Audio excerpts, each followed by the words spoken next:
नमस्कार प्यारे बच्चों, स्वागत करती हूँ मैं आपका नेहास फन कंसेप्ट्स में। आज की हिंदी की वीडियो में हम करने जा रहे हैं डीएवी कक्षा दूसरी भाषा अभ्यास की किताब अभ्यास नंबर 10 दो तोते, पन्ना नंबर 39। प्रश्न 1, पाठ दो तोते के आधार पर दिए गए शब्द का सही रूप लिखकर वाक्य पूरे कीजिए। देखो यहाँ पर हिंट्स में दिए हुए हैं कुछ शब्द, एक एक लाइन को पढ़ते जाएंगे और हिंट को देखेंगे, उसके बाद देखेंगे हमने फिल क्या करना है। एक डैश जंगल में गया, एक राजी जंगल में गया, एक राजा जंगल में गया, राजी से बन गया राजा। नेक्स्ट, राजा ने दो डैश देखे, तोता। अगर दो की बात हो रही है बहुवचन हो जाएगा तो तोता का हो जाएगा तोते। राजा ने दो तोते देखे। नेक्स्ट, डैश में से एक साधु बाहर आया, झोपड़ी, झोपड़ी नहीं झोंपड़ी, झोंपड़ी में से एक साधु बाहर आया। नेक्स्ट, राजा की डैश में कुछ नहीं आया, समझदार, राजा की समझ में कुछ नहीं आया। नेक्स्ट, पहले दोनों डैश पास थे, मेरा, पहले दोनों मेरे पास थे, मेरा से बन जाएगा मेरे। आगे है प्रश्न नंबर 2, दिए गए शब्दों के सही रूप शब्द चुनकर जोड़े बनाइए। हिंट्स भी दिए हुए हैं, पहले हिंट्स को पढ़ लेते हैं। रानी, शाम, उधर, तूफान, बाप, पड़ोस, सामने, पौधे, पीना, नाला, दाएं, जल।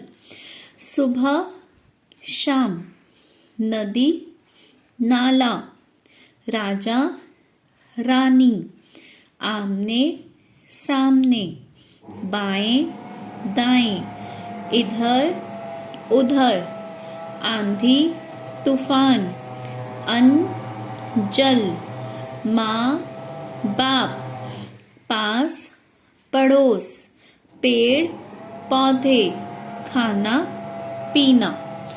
तो ये जो शब्द हैं ये आप पढ़ते जाएंगे तो अपने आप ही पता लगता जाएगा कि उत्तर के अंदर कौन सा शब्द आना है हिंट्स में से। ठीक है बच्चों, आगे बढ़ते हैं।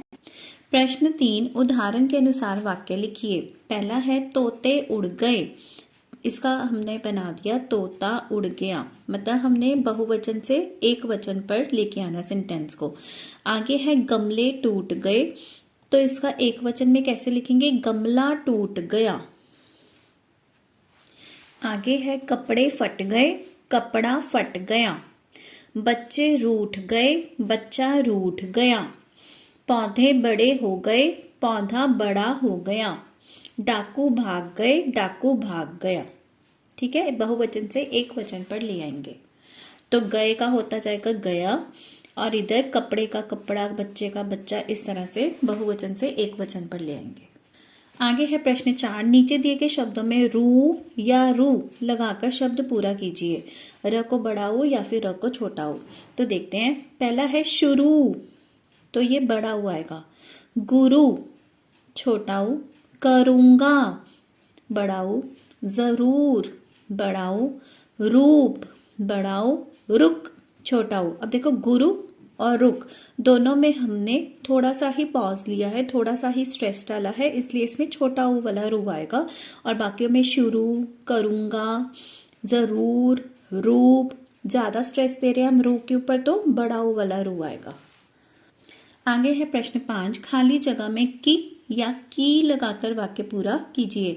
तो बच्चों पहले ही समझ लीजिए, ये क को छोटी ई वाला की तब लगाया जाता है जब हम कहते हैं उसने कहा कि, मैंने उसे कहा कि, उसने मुझे बताया कि। जब कहने के बाद की लगाते हैं तो ये छोटा ई वाला आता है। ठीक है, और ये की आता है जब हमने किसी संबंध के बारे में बात करनी हो, जैसे तोते की चोंच, मेरी बहन, लड़के की बहन, राम की बहन, चूड़ी सोने की, इस तरह से। देखते हैं आगे। फर्स्ट है तोते की चोंच लाल है, यहाँ पर संबंध बता रहे हैं ना हम, तोते की चोंच, चोंच किसकी है, तोते की है, संबंध बता रहा है, रिलेशन बता रहे हैं हम, तो यहाँ पे बड़ी ये वाला की आएगा। राजा ने कहा कि तुम बाहर जाओ, ये कहने के बाद वाला की है तो ये छोटा ये लगेगा। साधु ने बताया कि यह तोता उसका है, इसमें भी छोटा ई वाला की। रेखा की बहन आई है, संबंध बताया गया है तो बड़ी। यह चूड़ी सोने की है, इसमें भी बड़ी। आगे है प्रश्न 6, सही शब्द चुनकर दिए गए वाक्यों की खाली जगह भरिए। तो आइए पहले शब्दों को पढ़ लेते हैं। बंदरिया, रानी, पिताजी, दादी, लड़की। माता और पिताजी दोनों बाहर हैं। दादा ने दादी को बुलाया। राजा ने रानी को हार दिया। लड़का लड़की दोनों समान हैं। बंदर और बंदरिया नाचने लगे। तो ये एक तरह से लिंग बदलाव भी बताया गया है। देखिए, माता पिता, दादा दादी, राजा रानी, लड़का लड़की, बंदर बंदरिया। ठीक है, आगे बढ़ते हैं प्रश्न 7 पर। दिए गए शब्दों से वाक्य बनाइए। मैं से आप लिख सकते हैं मैं एक लड़की हूं या मैं एक लड़का हूं।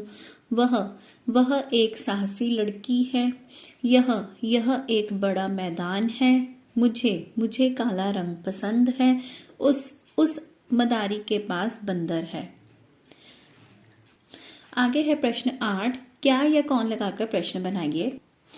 पहला उत्तर है मोहन ने खाना खाया। तो इसको हम कैसे लिख सकते हैं? मोहन ने क्या खाया। क्या या कौन लगाना है हमने। तो आगे है झोंपड़ी के चारों तरफ पेड़ थे। इसके लिए हम लिख सकते हैं झोंपड़ी के चारों तरफ क्या थे। अगला है जंगल में डाकू थे। जब किसी इंसान के लिए कोई वर्ड चूज करना होता है हमने, तो कौन को यूज करते हैं हम। ठीक है, तो हम लिख सकते हैं जंगल में कौन थे। जंगल में कौन थे। ठीक है, और क्या किसी नॉन लिविंग थिंग के लिए यूज होता है। कौन ह्यूमन बींग्स के लिए, क्या नॉन लिविंग थिंग्स के लिए। आगे है डाकू के पास बंदूक थी। तो इसके लिए क्या लिख सकते हैं हम? डाकू के पास क्या थी। देखिए, डाकू के पास क्या थी। आगे है नानी के घर उनकी सहेली आई। तो यहाँ पर भी हम इंसान के बारे में बात करें ना, सहेली इंसान है, ह्यूमन बीइंग है, तो उसके लिए कौन को यूज करेंगे। नानी के घर कौन आई। ठीक है, नानी के घर कौन आई। आगे है पापा की दवाई लेने राहुल गया था। यहाँ राहुल के बारे में हम प्रश्न कर सकते हैं, तो राहुल के लिए भी क्या यूज करेंगे हम? कौन। पापा की दवाई लेने कौन गया था। पापा की दवाई लेने कौन गया था। अब ये सभी हम प्रश्न बना रहे हैं, तो सबके एंड में प्रश्न सूचक चिन्ह डालेंगे, हम क्वेश्चन मार्क डालेंगे। ठीक है, तो बच्चों इसी के साथ हमारा अभ्यास नंबर 10 दो तोते पेज नंबर 39, 40, 41 संपूर्ण होते हैं। मैं आशा करती हूँ आपको वीडियो पसंद आई होगी और सभी टॉपिक्स आपको अच्छे से समझ आ गए होंगे। अगले वीडियो में आपसे जल्दी ही मिलेंगे। तब तक के लिए अपना वर्क कंप्लीट कीजिए और मेरे चैनल को सब्सक्राइब और शेयर करना मत भूलिए।